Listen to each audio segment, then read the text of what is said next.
The London Top Show is sponsored by Khata Book. Business हुआ easy. भगवान इनकी मन्नतें सुनते रहे क्योंकि छेड़ा जी की मिनी मार्ट चलती रही।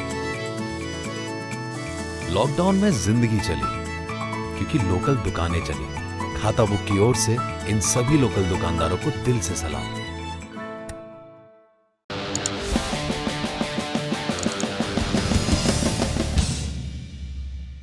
नमस्कार, सौरभ द्विवेदी नाम है हमारा और आप देख रहे हैं दी लल्लन टॉप शो। आज हम बात करेंगे देश के दो पुलिस विभागों के बीच चल रही तू मैमे की। सुशांत सिंह राजपूत की मौत का मामला गर्मा गया है। भारी राजनीति के बीच बिहार पुलिस जांच के लिए मुंबई पहुंची, लेकिन एक पुलिस अफसर को बीएमसी ने क्वारंटीन कर दिया। बिहार पुलिस कह रही है कि महाराष्ट्र सरकार की तरफ से वैसा सहयोग नहीं मिल रहा जिसकी जरूरत है, और मुंबई पुलिस का कहना है कि असहयोग की बात नहीं है। अगर ये मामला बिहार पुलिस के अधिकार क्षेत्र में आता है तो उन्हें साबित भी करना चाहिए। इसके अलावा शो में होंगी दिन भर की सुर्खियां, लेकिन सबसे पहले देखते हैं दिन का वीडियो। तब तुम मेरे पास आना प्रिय, मेरा दर खुला है, खुला ही रहेगा तुम्हारे लिए। कोई जब तुम्हारा हृदय तोड़ दे, तड़पता हुआ जब कोई छोड़ दे।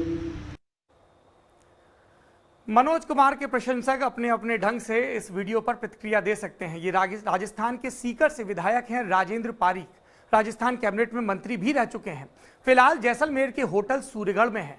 इससे आपको अंदाजा लग ही गया होगा कि पारीक कांग्रेस के विधायक हैं और कांग्रेस में भी गहलोत खेमे से हैं। 14 अगस्त को राजस्थान विधानसभा का सत्र बुलाया जा रहा है। जयपुर से दिल्ली की नजदीकी देखते हुए सभी विधायक जयपुर से जैसलमेर ले जाए गए, जहां उन्हें सत्र शुरू होने से पहले सुरक्षित रखा गया है। राजनीति में छोटी छोटी बातों का मतलब ढूंढा जाता है, तो लोग पूछ रहे हैं कि नेताजी पूरब और पश्चिम का गाना क्यों गा रहे हैं।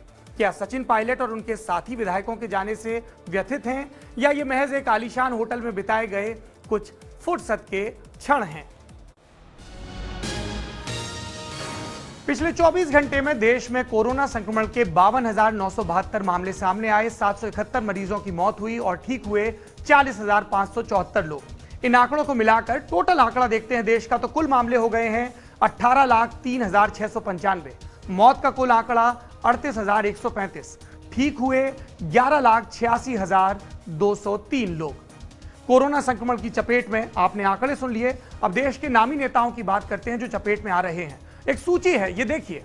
तमिलनाडु के राज्यपाल बनवारी लाल पुरोहित, देश के गृह मंत्री अमित शाह, कर्नाटक के मुख्यमंत्री बीएस येदियुरप्पा, यूपी भाजपा के अध्यक्ष स्वतंत्र देव सिंह और यूपी के ही कैबिनेट मिनिस्टर महेंद्र सिंह। इन सब की रिपोर्ट पिछले दिन कोरोना पॉजिटिव आई है। मध्य प्रदेश के मुख्यमंत्री शिवराज सिंह चौहान का पहले से ही इलाज चल रहा है। यूपी कैबिनेट के कई और मंत्री हैं जो कोरोना पॉजिटिव रह चुके हैं। उन मंत्रियों के तो ठीक होने की खबर है, लेकिन एक दुखद खबर भी है। यूपी की कैबिनेट मिनिस्टर, इकलौती महिला मंत्री कैबिनेट की, वो 2 अगस्त 2020 को गुजर गई। कमल रानी वरुण उनका नाम है। तकनीकी शिक्षा मंत्री थी और कानपुर के घाटमपुर इलाके से वो विधायक चुनकर आई थी। 62 साल की कमल रानी वरुण इससे पहले 2 दफा लोकसभा की मेंबर रह चुकी हैं और 18 जुलाई को उनकी कोरोना रिपोर्ट पॉजिटिव आई थी। उसके बाद से लखनऊ के पीजीआई में उनका इलाज चल रहा था। दूसरी खबर पंजाब के मोर्चे से है। पंजाब में जहरीली शराब पीने से हुई मौतों का आंकड़ा बढ़ते बढ़ते 104 तक पहुंच गया है। 29 जुलाई की शाम से पंजाब के अलग अलग जिलों में एक के बाद एक लोगों की मौत की खबर आ रही थी। तरन तारण में 75, अमृतसर में 12 और गुरदासपुर में 11 लोगों की जान गई। बाकी जगहों से भी लोगों के मरने की खबरें हैं। इस बीच दिल्ली के मुख्यमंत्री अरविंद केजरीवाल ने इस त्रासदी की सीबीआई जांच की मांग की, तो पलटवार करते हुए पंजाब के मुख्यमंत्री कैप्टन अमरिंदर सिंह ने कहा कि केजरीवाल अपने काम पर ध्यान दें और इस त्रासदी का इस्तेमाल आम आदमी पार्टी की राजनीति चमकाने के लिए ना करें। अरविंद केजरीवाल ने कहा था कि पिछले कुछ महीनों में अवैध शराब का कोई मामला पंजाब पुलिस ने नहीं सुलझाया, और इसके जवाब में कैप्टन ने 22 अप्रैल 2020 का उदाहरण दिया, जब खन्ना जिले में एक अवैध शराब की फैक्ट्री पकड़ी गई थी। इस सियासत के बीच इस त्रासदी में बच गए लोगों की आप बीती है। वो बता रहे हैं कि हरारत अब भी है और साफ दिखाई नहीं पड़ रहा। तो बेहतर होगा कि मुख्यमंत्री जी बयानबाजी के बजाय अपने सूबे को सुधारने पर ध्यान दें। अगली सुर्खी की तरफ बढ़ते हैं। यह है लद्दाख से, जहां कड़ाके की ठंड सर पर है, लेकिन एलएसी पर गर्मी है कि कम नहीं हो रही। चीन कह चुका है कि भैया हमें जो डिसएंगेजमेंट करना था हम कर चुके, लेकिन भारत की सभी चिंताओं का अभी तक निराकरण नहीं हुआ है, खासकर पेंगोंग सो इलाके में। 2 अगस्त को 14 कोर के GOC lieutenant general Harinder Singh और साउथ जिनजियांग मिलिट्री रीजन के कमांडर लिउ लिन के बीच 5वें दौर की बातचीत हुई। अब एक नई दिक्कत सामने आई इस बातचीत के बाद। इंडिया टुडे के मुताबिक चीन ये मानने को तैयार ही नहीं है कि पेंगोंग सो में कोई झगड़ा है, जबकि भारत के मुताबिक पेंगोंग सो में चीन को फिंगर 8 पर होना चाहिए। चीन फिंगर 4 पर आकर जम गया था, लेकिन कुछ दौर की बातचीत के बाद फिंगर 5 पर लौट गया था। इसके अलावा पेट्रोल पॉइंट 17A में भी डिसएंगेजमेंट पूरा नहीं हुआ है। ये गोगरा पोस्ट के पास पड़ता है। देवसांग के मैदानों में भी भारतीय सैनिक अपने पेट्रोल पॉइंट्स तक नहीं जा पा रहे हैं, लेकिन उसे एक अलग मुद्दा माना जा रहा है। अगली सुर्खी, ये सुर्खी है इंडियन प्रीमियर लीग यानी कि आईपीएल से जुड़ी हुई।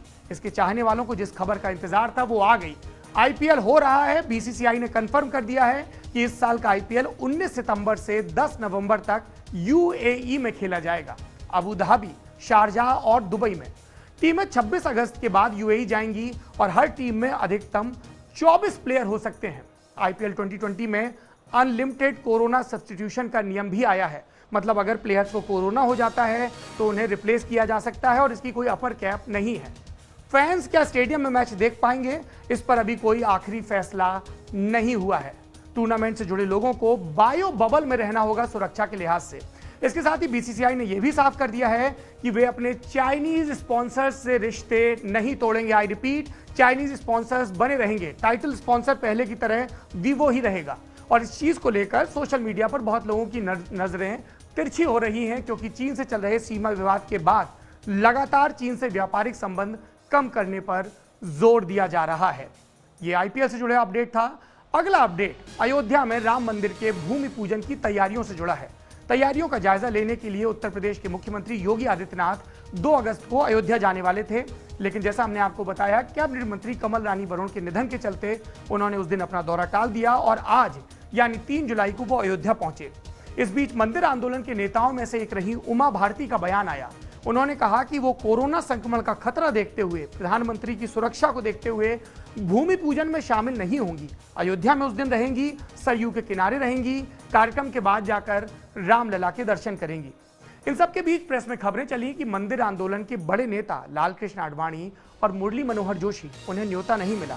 फिर खबर आई सूत्रों के हवाले से कि टेलीफोन के जरिए न्योता मिला और फिर कहा गया कि स्वास्थ्य चिंताओं को देखते हुए वो वीडियो कॉन्फ्रेंसिंग के जरिए कार्यक्रम में शामिल होंगे। वैसे निमंत्रण का इंतजार महाराष्ट्र के मुख्यमंत्री उद्धव ठाकरे भी कर रहे हैं। शिव सैनिक अपनी ढपली बजा रहे हैं कि हम भी राम मंदिर आंदोलन में बढ़ चढ़कर थे, हमें क्यों नहीं बुलाया। और तथ्य की बात यह है कि उद्धव के पिता बाल ठाकरे का नाम बाबरी मस्जिद गिराए जाने के मामले में जो सीबीआई की एफआईआर थी उसमें भी था। ये थी सुर्खियां। अब बढ़ते हैं बड़ी खबर की तरफ। बिहार की विधानसभा में हंगामा हो रहा है। और हंगामा क्यों हो रहा है? सुशांत सिंह राजपूत के कथित सुसाइड के मामले की जांच को लेकर। मामला पुलिस जांच से कहीं ज्यादा अब राजनीति का हॉट टॉपिक बन गया है। यह राजनीति बिहार से शुरू होकर वाया दिल्ली मुंबई तक चल रही है। 2 राज्यों का टकराव, 2 राज्यों की पुलिस का टकराव, पक्ष विपक्ष की पार्टियों का टकराव, और इतने टकरावों के बीच टकटकी लगाए सुशांत सिंह राजपूत के परिवार की उम्मीदें कि जांच निष्पक्ष होगी और उन्हें इंसाफ मिलेगा। हम लोगों के कलीग हैं और सुशांत सिंह राजपूत के रिश्ते में भाई और बीजेपी के विधायक नीरज सिंह बबलू ने आज बिहार विधानसभा में सीबीआई जांच की मांग की। इस मांग का समर्थन विपक्षी पार्टी आरजेडी के नेता तेजस्वी यादव ने भी किया। सुनिए।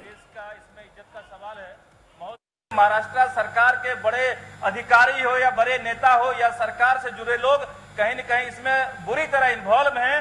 पूरा देश और पूरा परिवार, और हम भी उसी परिवार से हैं, तो सब लोग चाहते हैं, पूरे देश की भावना है आज के डेट में पूरा देश उसके परिवार के साथ खड़ा है। नीरज बबलू जी से हम इतना कहना चाहते हैं कि भाई सुशील मोदी जी डिप्टी सीएम है, मुख्यमंत्री हैं, आप ही की डबल इंजन की सरकार है और पूरा देश जानना चाहता है कि क्या वजह है। निष्पक्ष जांच हो तो सरकार इनकी है, ये लोग आखिर क्यों इतना विलंब कर रहे हैं, ये तो आप विशेष तौर पे मुख्यमंत्री जी से मिलकर के बात कीजिए। आपने नेताओं के बयान सुने, अब इसी टोन में बिहार के मुख्यमंत्री नीतीश कुमार का बयान भी आया। नीतीश कुमार ने आज तक से बातचीत में कहा कि अगर सुशांत सिंह के पिता के सिंह सीबीआई जांच की मांग करते हैं तो केस सीबीआई को दिया जा सकता है। सुनिए। हमारे सरकार की तरफ से डीजीपी ने पूरी सूचना दी है और वो खुद भी वहां बात कर रहे हैं।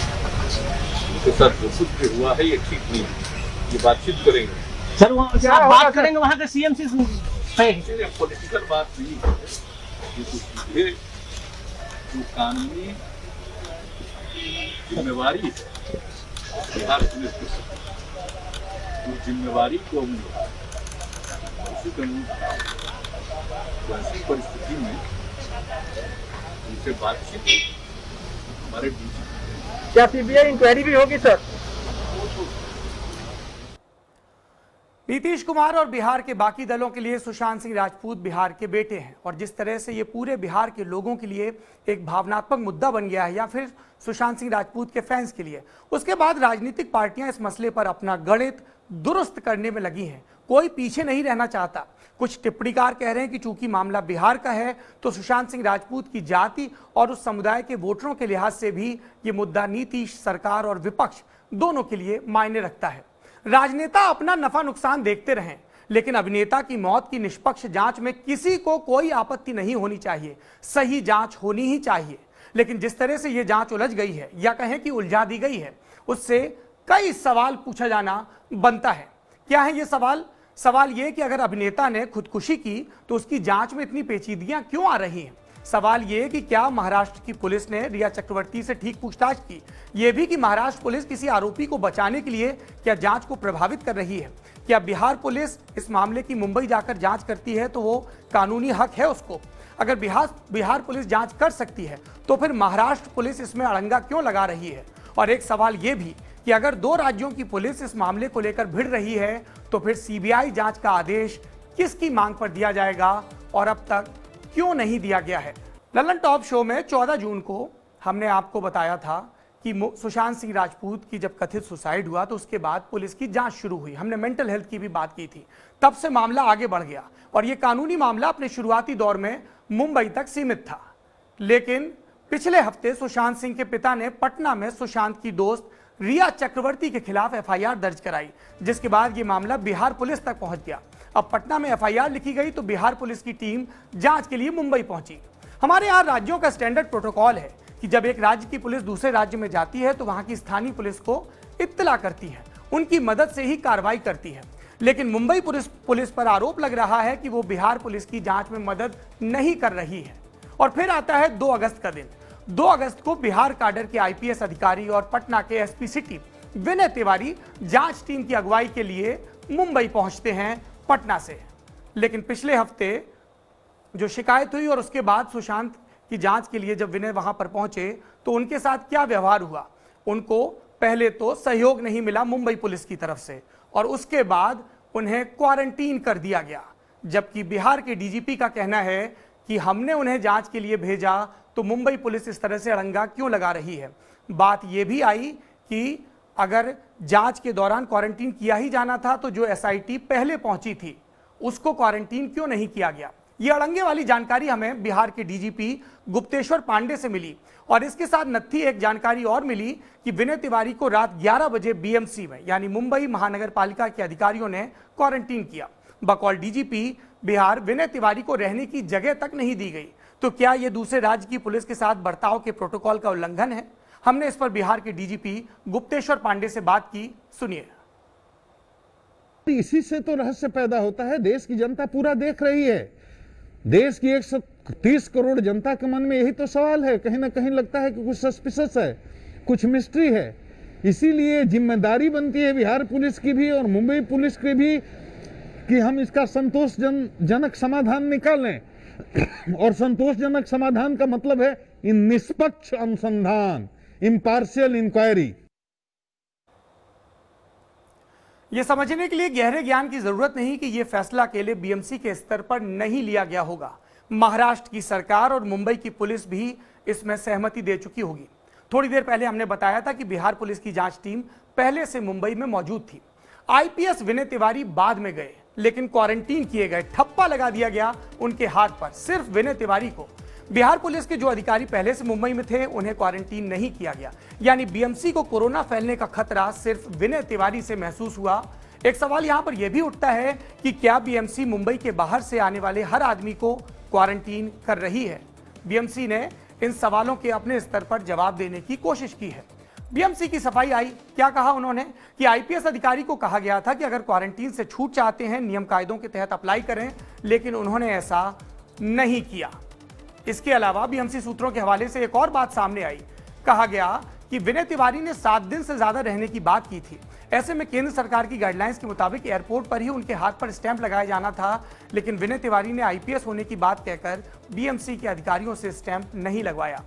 महाराष्ट्र की पुलिस ने एसआरपीएफ गेस्ट हाउस में विनय तिवारी के रुकने का इंतजाम किया था, लेकिन फिर किसी ने असिस्टेंट म्युनिसिपल कमिश्नर को विनय तिवारी की शिकायत कर दी। इस पर असिस्टेंट म्युनिसिपल कमिश्नर ने विनय तिवारी से क्वारंटीन में छूट वाले दस्तावेज मांगे जो उनके पास नहीं थे। फिर उनके हाथ पर स्टैंप लगाया गया और कहा गया कि अगर वो नियमों के तहत अप्लाई करते हैं तो उन्हें क्वारंटीन में छूट मिल जाएगी और जांच भी हो जाएगी। आपने जो सुना ये बीएमसी का वर्जन है। बिहार पुलिस का वर्जन इससे थोड़ा अलग है। बिहार के डीजीपी गुप्तेश्वर पांडे ने कहा है कि विनय तिवारी को रुकने के लिए भी आईपीएस मेस में जगह नहीं दी गई। आपने बिहार पुलिस का पक्ष सुना। अब आते हैं महाराष्ट्र पुलिस पर। बिहार पुलिस के अधिकारी को क्वारंटीन करने या ना करने में महाराष्ट्र पुलिस का सीधा वास्ता नहीं है। आई रिपीट, सीधा वास्ता नहीं है, लेकिन जांच में मदद न करने का आरोप महाराष्ट्र पुलिस पर, मुंबई पुलिस पर लगातार चल रहा है। इस मामले की जांच करने आई बिहार पुलिस ने सुशांत सिंह राजपूत की पूर्व मैनेजर दिशा सालियान, जिन्होंने सुसाइड कर लिया था, उनकी भी फाइल मुंबई पुलिस से मांगी। लेकिन बिहार पुलिस के सूत्रों के मुताबिक मलवानी पुलिस स्टेशन ने बिहार पुलिस को बताया कि उसका रिकॉर्ड तो डिलीट हो गया है। और ये तब है जब सत्ताधारी पार्टी के नेता बड़े तंज में कहते हैं कि अब बिहार पुलिस हमें जांच सिखाएगी। हालांकि बाद में मुंबई पुलिस ने पलटी मारी, इस बात से इनकार कर दिया, कहा कि डिलीट नहीं हुआ। तो मसला यह है कि मुंबई पुलिस बिहार पुलिस के साथ ऐसा क्यों कर रही है? ना तो पोस्टमार्टम की रिपोर्ट दे रही है, ना दूसरे डॉक्यूमेंट, और उन्हें क्राइम सीन की जांच भी अपने प्रयासों से करनी पड़ रही है। क्या यह किसी आरोपी को बचाने की कोशिश है? क्या कोई रसूखदार लपेटे में आ रहा है? क्या मुंबई पुलिस की जांच सही दिशा में नहीं बढ़ रही? न्याय का तकाजा है सभी पक्षों को सुना जाए। आइए सुनते हैं मुंबई पुलिस के मुखिया की बात। उनका जो एफआईआर है, उनका इन्वेस्टिगेशन जो उनके ज्यूरिसडिक्शन के बाहर चल रहा है, इसके बारे में लीगैलिटी एग्जामिन की जा रही है। जहां तक हमारी जानकारी है, अगर आपको कोई दूसरे ज्यूरिसडिक्शन में कोई गुने की रिपोर्ट देता है तो आप अवश्य उसको दाखिल करते हैं, जो हम प्रैक्टिस फॉलो करते हैं, लेकिन 0 का एफआईआर नंबर दाखिल करके ज्यूरिसडिक्शन में उसको ट्रांसफर कर दिया जाता है। तो हमें तो ये जानकारी नहीं है, लीगल जानकारी, कि कौन से सेक्शन में आईपीसी, सीआरपीसी या किसी विशेष एक्ट में एक्स्ट्रा टेरिटोरियल इन्वेस्टिगेशन का अधिकार बिहार पुलिस को मिला है। हम इसलिए लीगल ओपिनियन ले रहे हैं। मुंबई पुलिस के मुखिया ने अपना तर्क रख दिया। बात बिहार पुलिस के मुखिया की भी आई। उन्होंने कहा कि भाई कानून का राज है, नियम बनाए जाते हैं ताकि न्याय मिले। अब न्याय के लिए सबकी नजर 5 अगस्त की तारीख पर और सुप्रीम कोर्ट पर है, जहां पर तय होगा कि एफआईआर मुंबई ट्रांसफर होगी या नहीं और आगे की जांच किस एजेंसी के हवाले होगी। कई लोगों के लिए यह मामला सनसनी का है, पर हमारे लिए यह मामला न्याय का है। जो दिवंगत हुआ उसके परिवार को न्याय मिले, जो बेकसूर है वो बरी हो, लेकिन जो कसूरवार है वो कितना भी ताकतवर क्यों ना हो, उसे सजा मिले। और इसमें किसी भी किस्म का प्रांतवाद, भाषावाद और भाई भतीजावाद नहीं आना चाहिए। आज के लल्लन टॉप शो में इतना ही। अपना और अपनों का ख्याल रखिए। आपको लगातार बदलते समय के साथ खबरें देता रहेगा दी लल्लन टॉप शो। शुक्रिया, शुभ रात्रि।